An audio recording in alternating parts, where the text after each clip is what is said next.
¿Usted sabe cuánta gente pierde las bendiciones de Dios por causa de una falsa enseñanza que un día recibieron, que atesoraron y que tienen de ello una vivencia? Todo aquello que no entra a través de Cristo es algo que te drena, que te roba y que asalta el propósito de Dios para con tu vida. Llámese un falso profeta, falso predicador, una falsa doctrina, una falsa enseñanza. Juan capítulo 10, verso 10. Vamos rápido. ¿Todos tienen? Versículo número 10. Juan capítulo 10, versículo número 10. Ese es un versículo que la gente lo repite de memoria mucho. Vamos a ver qué significado tiene para nuestras vidas. Amén. Gloria al Señor. Si ya lo tiene, me dice amén. El ladrón. Porque el ladrón no viene sino para hurtar y matar y destruir. Yo he venido para que tengan vida y para que la tengan en abundancia. ¿Cuántos vinieron a aprender de la palabra hoy? ¿Desea aprender de la palabra? Primera pregunta: ¿quién es el ladrón? ¿Cuántos creen que el ladrón es Satanás? Levante la mano. Muy bien. Gracias por participar. Pero la primera aclaración es que el ladrón no es Satanás. Ahora repita conmigo: la Biblia me da sorpresas. Sorpresas me da la Biblia. Toda la vida nos han enseñado que el ladrón en Juan capítulo 10 es el diablo, de entrada. Y el diablo hace parte de los ladrones, pero no es el ladrón al que se refiere aquí. Sí es un ladrón porque roba, pero no es el ladrón principal al que se refiere Juan 10:10. Dice: el ladrón no viene sino para hurtar y matar y destruir. ¿Quién es el ladrón? Para interpretar correctamente las escrituras bíblicas, hay una materia en el Instituto Bíblico, Gabriela, se llama la hermenéutica. Y la hermenéutica, hermana Grace, es el arte de interpretar bien la palabra de Dios. La homilética es el arte, David, de anunciar, de predicar bien el evangelio. Pero la hermenéutica viene de la palabra griega Hermes. Hermes fue el dios griego de la mensajería. De allá viene esa palabra, porque Hermes era el que daba el mensaje, el que lo leía y el que lo interpretaba. De allá viene la palabra hermenéutica. Y una de las leyes de la hermenéutica para la interpretación de los textos es leer el contexto. Porque es muy fácil tomar un texto, sacarlo del contexto y hacer de ello, Ingrid, un pretexto.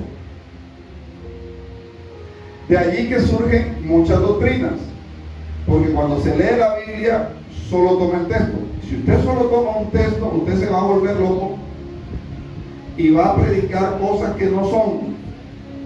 Por eso debe leer el contexto. Hay un hombre aquí en Barranquilla que odia a los cristianos evangélicos. Pastor Isabel, y puso un aviso en su casa porque al frente vivía un cristiano evangélico. Entonces él puso, hermano David, un aviso en su casa. Un versículo de la Biblia que está en Primera de Corintios capítulo 15. Y ese versículo de la Biblia dice, mire lo que dice: si en esta vida solo esperamos en Cristo, somos los más dignos de lástima y conmiseración.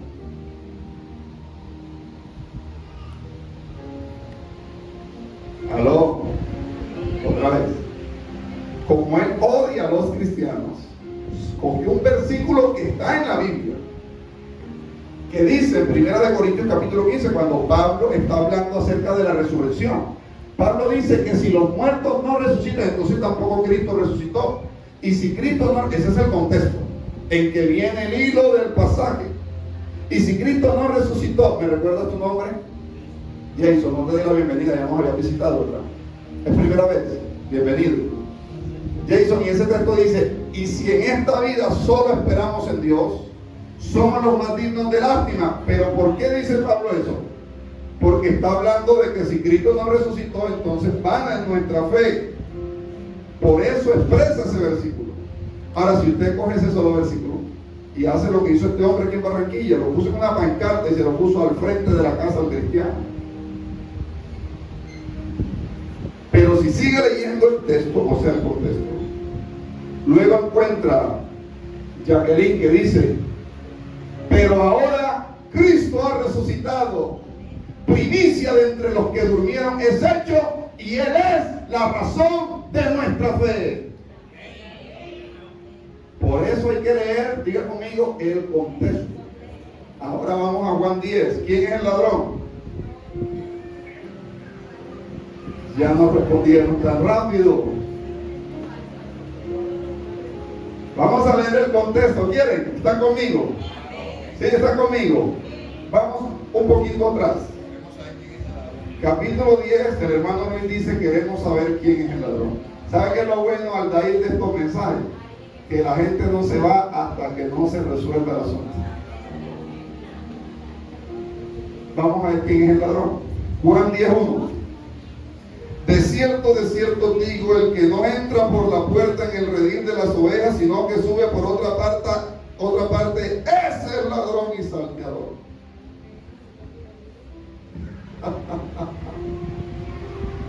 Seguimos.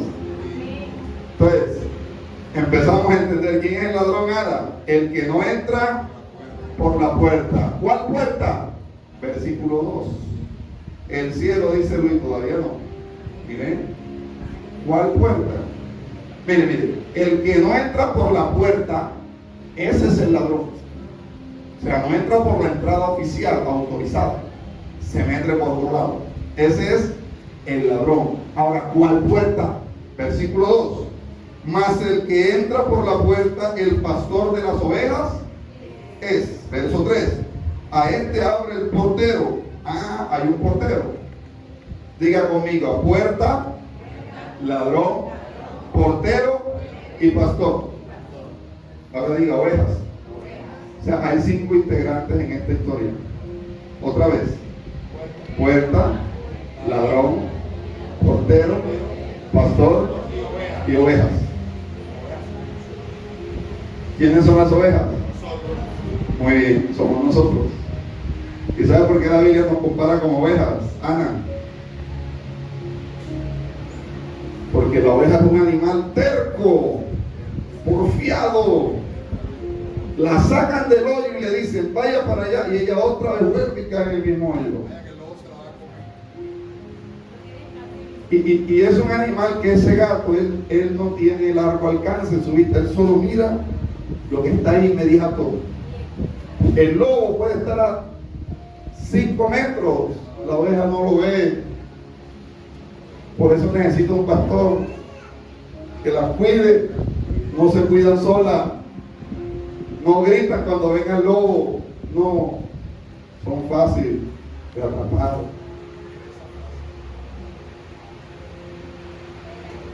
Verso 3. A este abre el portero, al pastor, y las ovejas oyen su voz, y sus ovejas llama por nombre y las saca. La hermana Angie decía el viernes, yo admiro mucho al pastor Xavier que se aprende los nombres de las personas, hasta de las visitas, decía. ¿Sabe que cuando leo este texto me siento retado? Porque dice que el Señor a sus ovejas llama por nombre y las saca. Por eso es bueno que nos llamemos por nombre. Eso significa que nos conocemos. Amén. Y yo les puedo mencionar a ustedes aquí el nombre y el apellido.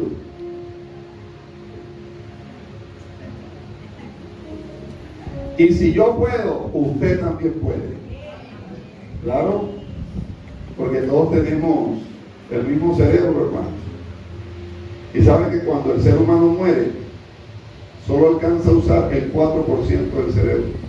Hermano Luis, el otro 96% se lo comen los gusanos sin entrenar. Cuando murió Albert Einstein, la mente más ilustre del siglo XX, tomaron su cerebro para estudiarlo y lo llevaron Jason a revisar el cerebro de Einstein para ver si tenía algo diferente al de nosotros. ¿Y saben qué encontraron? Que era igualito, pero alcanzó a usar no el 4%, sino el 6% del cerebro. El otro 94% se lo comieron los gusanos sin entrenar. Mire la capacidad de inteligencia que Dios le ha dado al ser humano. Por eso dice la Biblia que nos hizo a su imagen y semejanza. A medida que los años han pasado, hemos evolucionado. Volamos en aviones, nos comunicamos hoy a través de un celular con el mundo entero. Hemos avanzado, pero solo hemos avanzado hasta el 4% de la capacidad que Dios nos ha dado. Hay más. Versículo 4. Y cuando ha sacado fuera todas las propias ovejas, va delante de ellas y las ovejas le siguen. ¿Por qué? ¿Por qué las ovejas siguen al pastor? Porque conocen su voz. En estos días estábamos, hermano Luciano, porque estábamos predicando en la calle, hermana Deli, los días que salimos, en estos días que salimos a las calles, hubo una hermana de la iglesia que estaba en la otra calle y ella me escuchaba predicar y dijo: ese es el pastor Xavier. Y se salió de su casa y se paró en la esquina y dijo: sí, es él, y llegó hasta donde estamos nosotros. Ella dijo: yo desde que lo escuché, yo dije: ese es el pastor Xavier. O sea que esa es una oveja que identificó la voz de su pastor. Qué bendición, Elías. Verso 5: mas al extraño no seguirán, sino huirán de él, porque no conocen la voz de los extraños. Esta alegoría, y la hermana Daniela, que es nuestra licenciada en humanidades y lengua castellana, sabe que una alegoría es una figura literaria para ilustrar una semejanza, ¿verdad, hermana Daniela? Señor.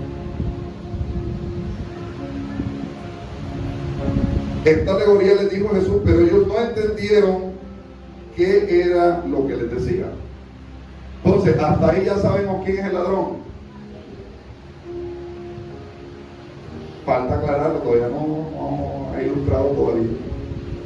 Solo sabemos que es el que no entra por la puerta. ¿Quién es la puerta?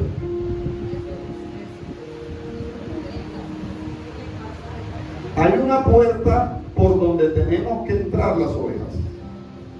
El que no entra por esa puerta es el ladrón. ¿Quién o qué es la puerta? Verso 6. Verso 7. Volvió pues Jesús. ¿Por qué volvió? Porque ellos no entendieron. Estaban cabezones, así como están ustedes ahorita. Así estaban ellos. No entendieron. El verso 6 lo dice. Esta alegoría les dijo Mayerlin y no entendieron. Entonces ahora dice el verso 7: volvió pues Jesús a decirle, mire qué paciencia del Señor, va a volver a explicar. Volvió pues Jesús a decirles: de cierto os digo, cabezones, yo soy la puerta de las ovejas. Todos los que antes de mí vinieron, ladrones son y salteadores, pero no los oyeron las ovejas. Ahora sí. El ladrón, si Jesús es la puerta y el ladrón es el que no entra por la puerta, se mete por otro lugar. Jesús le llama ladrón y salteador. ¿Qué quiere decir esto? Que todo aquello, Jesús es la puerta, todo aquello que no entra a través de Cristo es algo que te drena, que te roba y que asalta el propósito de Dios para con tu vida. Llámese un falso profeta, un falso predicador, un falso anunciador, un falso ministro, una falsa doctrina, una falsa enseñanza. Usted sabe cuánta gente, hermana Vanessa, pierde las bendiciones de Dios por causa de una falsa enseñanza que un día recibieron, que atesoraron y que tienen de ello una vivencia. Por ejemplo,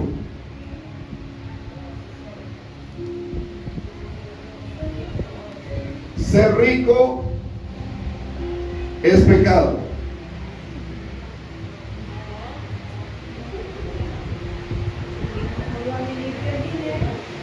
¿Ha escuchado esa enseñanza? Tener una iglesia con muchos miembros está mal, porque la Biblia dice: no temáis manada pequeña. Esa falsa enseñanza le roba la bendición. Entonces el pastor que le enseñaron eso dice: yo prefiero tener 5 ovejas aquí fieles a mí, al Señor, que 100 chivitos brincando. Yo los he escuchado.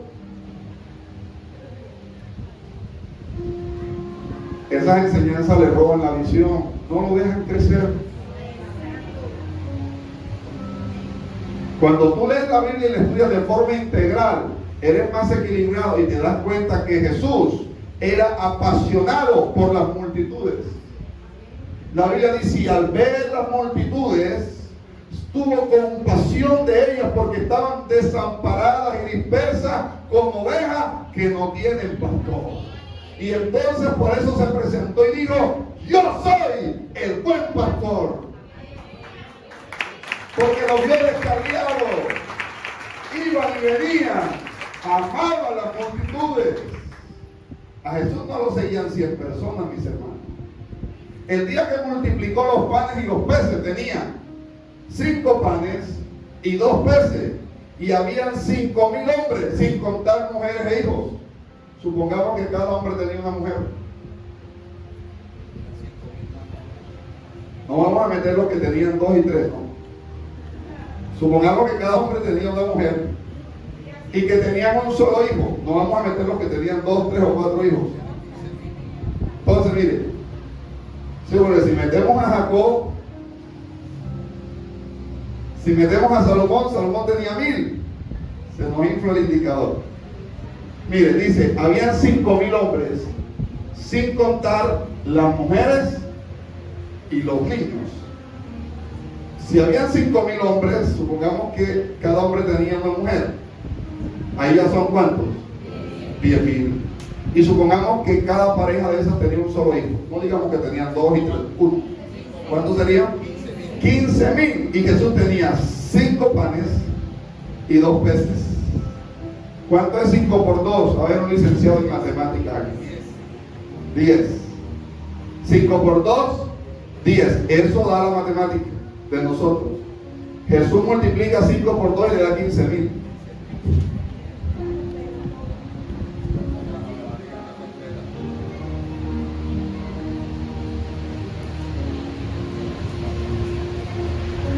Bueno, los domingos a las 10 y 13 también se dice gloria a Dios. Gloria a Dios.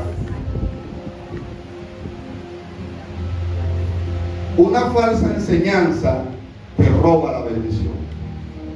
Porque entonces cuando tú llegas a la iglesia, aquí a Casa de Vida, y tú vienes de otra congregación donde te han enseñado a veces una cantidad de rollos y de cosas raras, ¿verdad?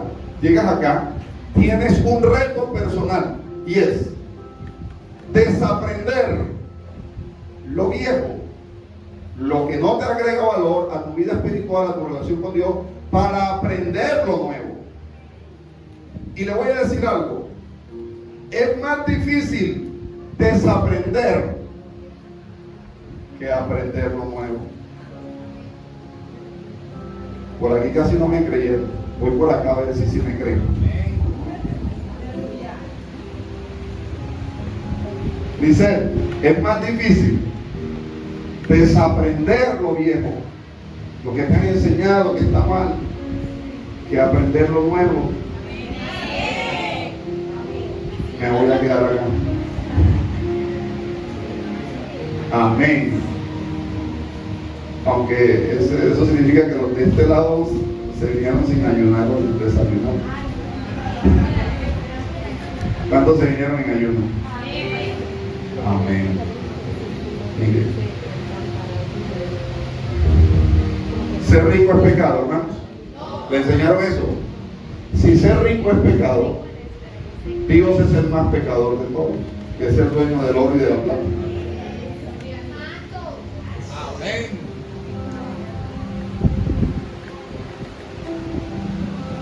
Una más.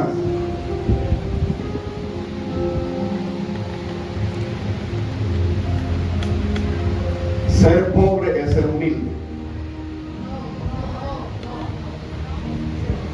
Sí. Hay pobres orgullosos. Y hay ricos muy humildes. Y eso lo dice Salomón en Proverbios. He visto al rico de buen corazón, humilde los hay. Y he visto al pobre orgulloso. Entonces, nos enseña la Biblia que la humildad no tiene nada que ver con riquezas. Tú dices, pastor, yo no le pido nada a Dios, yo solo le pido la casita. Así le enseñaron. Yo solo le pido la casita, aunque sea de cartón. Así le enseñaron a pedirle a su papá, que es el dueño de oro y de la plata y de la tierra y del cielo. Mire, cuando venga Dios y si el Señor te dice, pídeme lo que quiera, saca la lista. Aprovéchalo. El Señor se apareció a Salomón en sueño y le dijo, pídeme lo que quieras que te daré. ¿Y qué hizo Salomón? No, Señor, no quiero nada a tu siervo. La falsa humildad. Hay que soltar eso. Se llama falsa humildad. Él le dijo, dame sabiduría. Pidió. Es lo que quiero. ¿Y sabe qué hizo Dios? Por cuanto pediste eso, sabiduría, te voy a dar riquezas y gloria y oro y plata y todo lo demás se lo añadió el Señor. Hermano, si fuera malo, Dios no lo diera. Mire lo que dice Proverbios 22:4. Esto se lo estoy enseñando como para romper la estructura de los ladrones. Son esas falsas doctrinas, falsas enseñanzas. No te dejan avanzar en el Señor. Proverbios 22:4 dice, riquezas, honra y vida son la remuneración de la humildad y del temor de Jehová. Mire esto. Riquezas, honra y vida son la recompensa de la humildad y del temor de Jehová. ¿Qué quiere decir? Si tú eres humilde y tienes temor de Dios, ¿qué vas a recibir? A ver acá. Si eres humilde y tienes temor de Dios, ¿qué vas a tener como recompensa? Riquezas, honra y vida. Gloria al Señor. Mis hermanos, tenemos que comenzar a entender que el Señor quiere que su palabra se haga viva en nosotros, porque esta es una falsa enseñanza. Entonces le enseñaron, ser pobre es ser humilde. Mire, Dios es humilde y no es pobre. Y con eso no quiere decir que la pobreza es pecado, no, porque también hay una doctrina extrema por allá, le llaman la doctrina de la falsa prosperidad, ¿verdad? Que enseña que Dios ha prometido hacer millonario a todo el mundo. Eso es falso. Dios no ha prometido ser millonario todo. Dios ha prometido darle a cada quien según su capacidad. Eso es lo bíblico. Lea la parábola de los talentos. El Señor en los talentos, a uno le dio 5 talentos, al otro le dio 2 talentos. Y hubo uno al que le dio 1 talento. ¿Cuántas personas hay en esa parábola? 3. A todos les dio. ¿Cuántas personas habemos aquí en esta mañana? Como 100 y algo, creo. A todos Dios nos dio. Aquí no hay nadie que pueda decir, Pastor Xavier, a mí no me ha dado nada. A todos nos ha dado. Lo que pasa es que nos ha dado según la capacidad. Entonces, entre más tú buscas al Señor, entre más estudias la palabra, entre más te preparas, entre más buscas al Señor, más te va a dar el Señor. Te pongo un ejemplo. El apóstol Pedro era un pescador. Él no era analfabeto, él sabía leer y escribir porque los judíos los educaban desde pequeño. Pero no era un teólogo, no era maestro de la ley, no era intérprete de la ley, no era nada de eso. Era un pescador. Pero cuando se convierte el apóstol Pablo, Pablo era teólogo, era abogado, era filósofo, era políglota, porque hablaba varios idiomas. Fue miembro del Sanedrín judío, porque era maestro de la ley, era escribano, estaba más preparado que un bonjour. ¿Y sabe qué hizo Dios con Pablo cuando se lo convirtió? Por eso el Señor le dijo a Ananías, ve y ora por él, porque instrumento escogido me es para la obra del Evangelio. Porque Dios va a usar lo que tú tienes para bendecir su obra. Entonces cuando Ananías va y ora por Pablo, a través de Pablo, mire, el Nuevo Testamento tiene 27 libros. De esos 27 libros, 14 fueron escritos por el apóstol Pablo. Es decir, toda la revelación del Antiguo Testamento, de la ley, de los profetas, a la doctrina de la gracia, a la dispensación de la gracia. El mismo Pedro, el apóstol Pedro, leía a Pablo explicando esto, y usted lee 2 de Pedro y dice Pedro, en cosas en las cuales nuestro amado hermano Pablo os ha escrito, cosas en las cuales son difíciles de entender.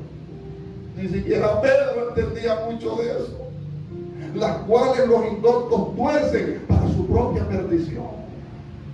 Hermano, ¿por qué usó a Pablo? Porque usó la preparación que había en él. Por eso, una falsa doctrina para los predicadores. ¿Cuántos predicadores habemos aquí? Esa falsa enseñanza de, no, pastor, a mí me gusta la palabra rema. Yo tenía uno así. Cuando di clases de instituto bíblico, había uno en la clase, hermano, eso es muy bueno, lo de la homilética, la hermenéutica, que la oratoria. A mí me gusta el rema. Yo me paro allá de un versículo y lo que Dios me vaya dando, eso hablo. Le digo, claro, por eso no eres efectivo en lo que enseñas. Y hablas para allá y para acá y disparas para todos lados y no matas una sola paloma.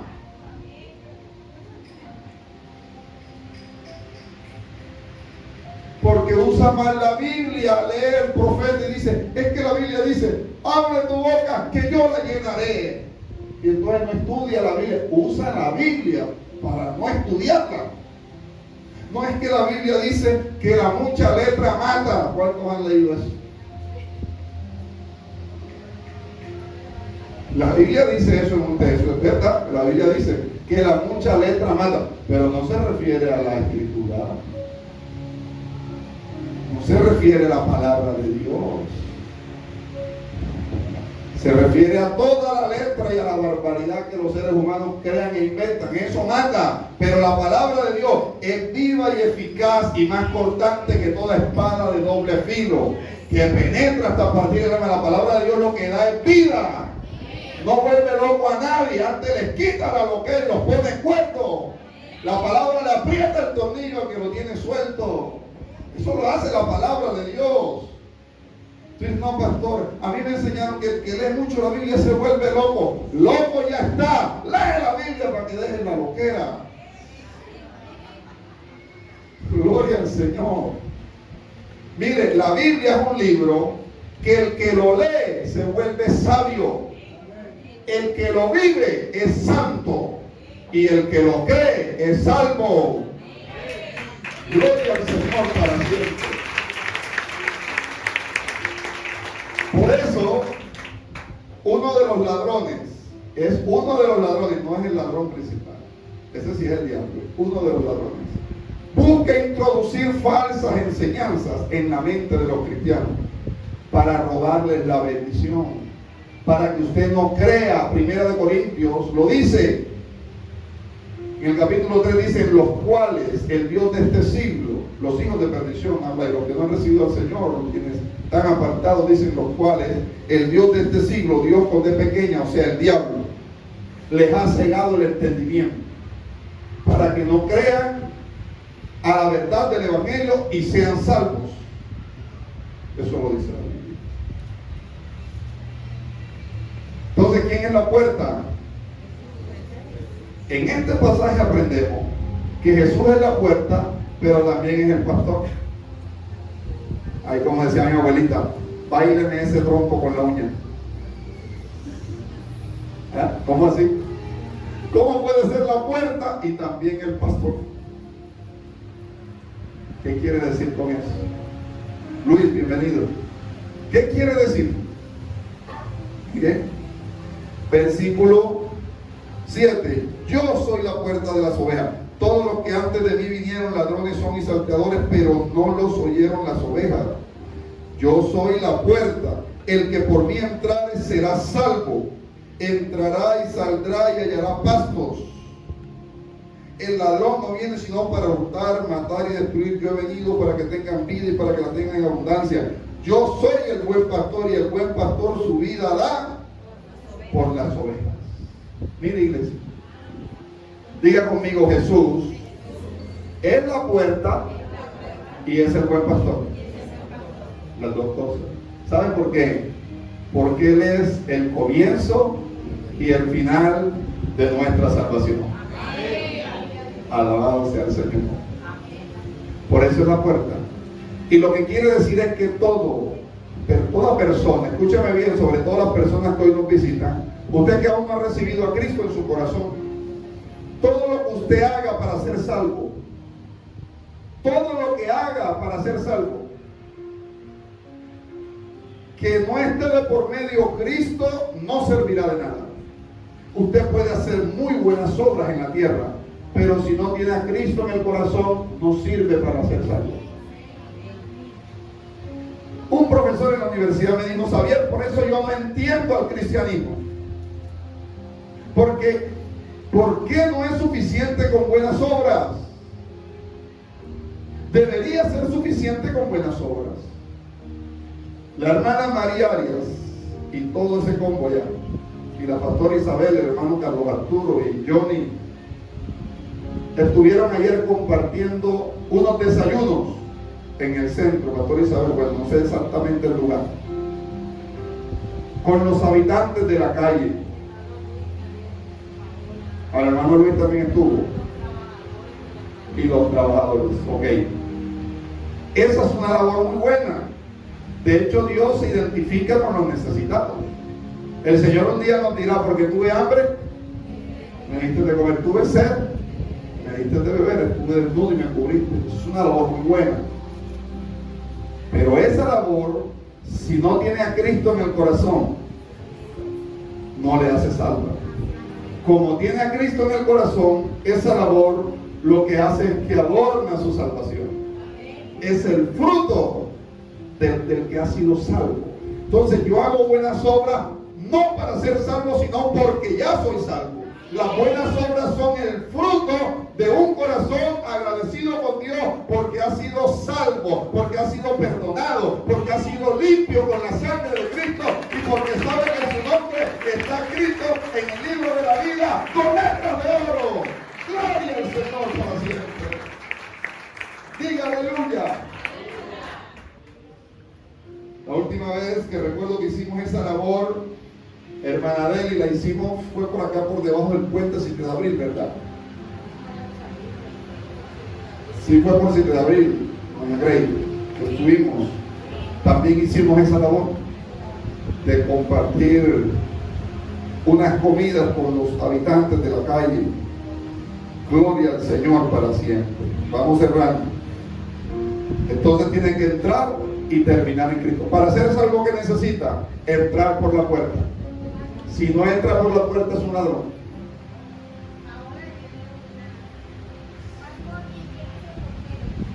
El portero, siempre hay, óigame, no, si el profesor no está preparado, lo corchan. Porque siempre hay alumnos curiosos, y eso está bien. A mí me gusta que el que no sepa algo pregunte. ¿Quién es el portero? La ley. Cuando dice la Biblia a Jesús, abre el portero, es la ley mosaica. El portero es la ley. Le dio la entrada a Cristo, le dio el paso a Cristo. Yo, la ley, no pude hacer salvo a los hombres, pero ven Cristo tú con tu gracia y salva a la humanidad. ¿Comprende? Otra pregunta.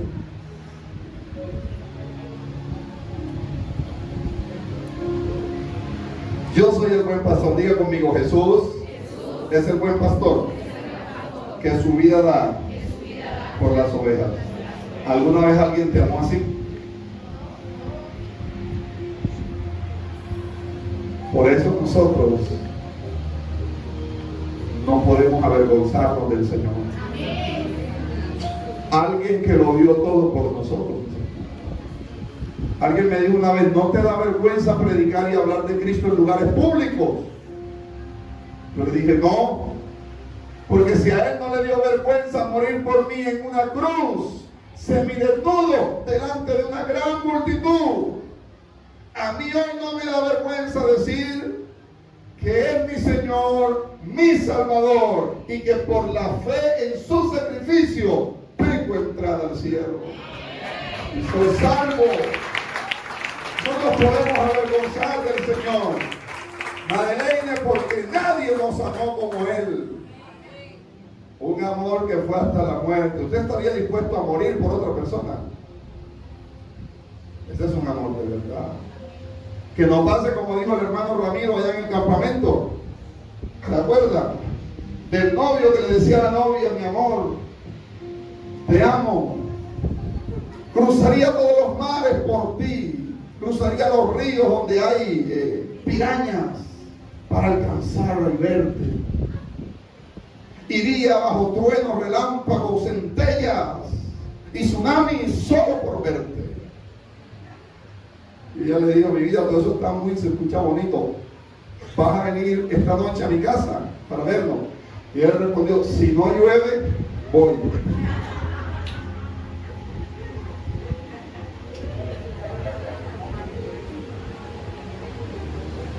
Diga conmigo, no hay coherencia. Y sabe una cosa, los varones que estamos acá, las mujeres no comen de palabras.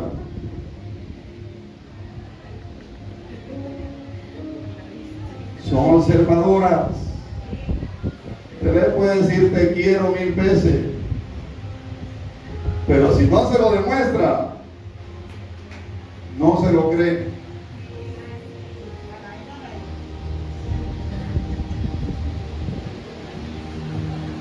Jesús es el buen pastor que muere por las ovejas, pero también es el gran pastor que vive por las ovejas y también es el príncipe de los pastores. Son 3 terminologías que la Biblia, a través del Espíritu Santo de Dios, le asigna a Cristo. Por eso hoy, hermano David, usted que ha sido pastor, hoy los ministros ya no se quieren llamar pastor. Busque las iglesias en Barranquilla y en Soledad. Ya los pastores no se quieren llamar pastores, sino apóstol. Y yo cuando los escucho les digo, cálmate, Malaquías.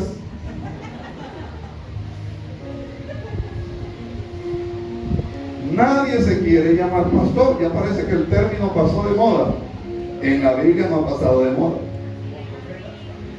Mire, los 5 ministerios: apóstol, profeta, evangelista,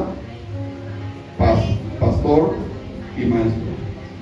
Se lo voy a enseñar. Levante su mano derecha así. Le voy a enseñar esto. Levante la mano derecha así. Ahora encoja los dedos y deje solo este. Este es el apóstol. Este dedo es el apóstol. Abra los dedos. ¿Sabe por qué es el apóstol? Porque el apóstol, mire, toca todos los demás dedos. El apóstol tiene los 5 ministerios. Para ser apóstol hay que ser maestro, pastor, evangelista y profeta. Por eso este es el apóstol.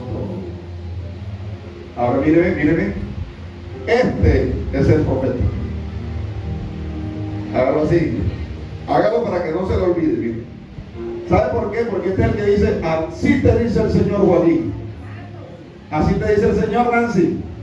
Así te dice el Señor Luis. Este es el dedo acusador, el que a usted le gusta.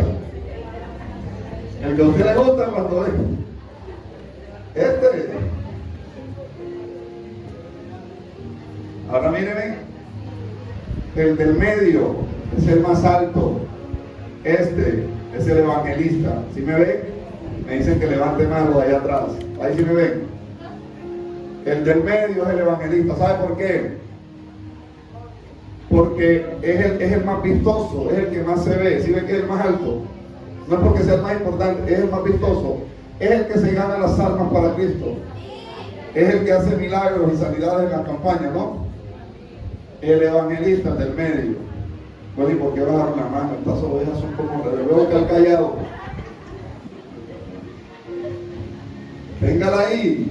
Le aseguro que no está más cansado que yo. Ahora baja, mire, ¿cuál es este? ¿Cuál es este? El pastor. Mírelo, el pastor. Este es el pastor. Y el pastor está al lado del maestro. Y cuando usted normalmente intenta mover al pastor, un poquito se le mueve el maestro, que es chiquitito. Porque normalmente los pastores deben ser maestros de la palabra, para enseñar la palabra, aunque no todos lo son. Y ahora viene el chiquitico. ¿Cuál es el chiquitico? Bajaron la mano otra vez. El maestro ¿sabe por qué este es el maestro? El más pequeñito. Porque es el que adentra y ahonda en lo profundo de la escritura, y con este es que usted se saca los mocos, se saca la cera en los oídos. Este es el que entra donde nadie más entra. El maestro. Amén.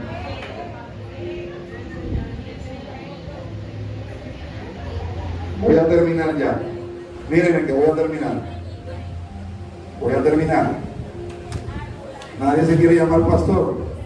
Y el Espíritu Santo, mire mi iglesia, allá atrás me escuchan, Luis, el Espíritu Santo, estoy poniendo a trabajar todo la hermana Daniela. El Espíritu Santo nunca llamó a Jesús el príncipe de los apóstoles, ni el príncipe de los profetas, ni el príncipe de los evangelistas, Silvana, ni el príncipe de los maestros. ¿Sabe cómo lo llama el Espíritu Santo en la Escritura? Primera de Pedro 5:4. Y cuando aparezca el príncipe de los pastores, vosotros recibiréis la corona incorruptible de gloria. ¿Quién nos la dará? El príncipe de los pastores, nuestro comandante y jefe, gloria al Señor, con quien hemos firmado un contrato de trabajo espiritual, a quien le debemos honor, gloria y servicio, por quien apasionado servimos en esta tierra. ¿A quién? Al príncipe de los pastores. Porque sabe una cosa, aquí en esta iglesia está el pastor Xavier al frente físicamente, pero en esta iglesia el pastor es Jesucristo, el Hijo de Dios. Yo solo soy un siervo, Él es el principal del pastor. Gloria al Señor. Y Hebreos 13:20 dice, Hebreos 13:20, y el Dios de paz que resucitó de los muertos a nuestro Señor Jesucristo, el gran pastor de las ovejas. Gloria al Señor. La gente no se quiere llamar pastor, pero el Espíritu Santo nos llama al Señor, el gran pastor que vive por las ovejas. Hebreos 13:20. El príncipe de los pastores, 1 de Pedro 5:4, y el buen pastor que muere por las ovejas, Juan 10:11. Termino. ¿Quién es el ladrón entonces? Diga conmigo: todo aquello que me robe la bendición, que dificulte mi salvación, es el ladrón. Cierre sus ojos allí donde está, allí sentado. Padre, gracias te damos por tu palabra. Quedes allí sentado. Dígale gracias, Señor.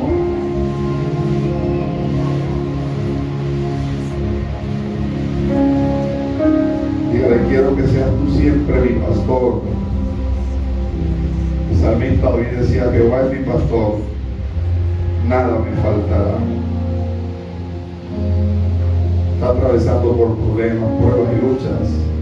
Hay un pastor que ama tu alma.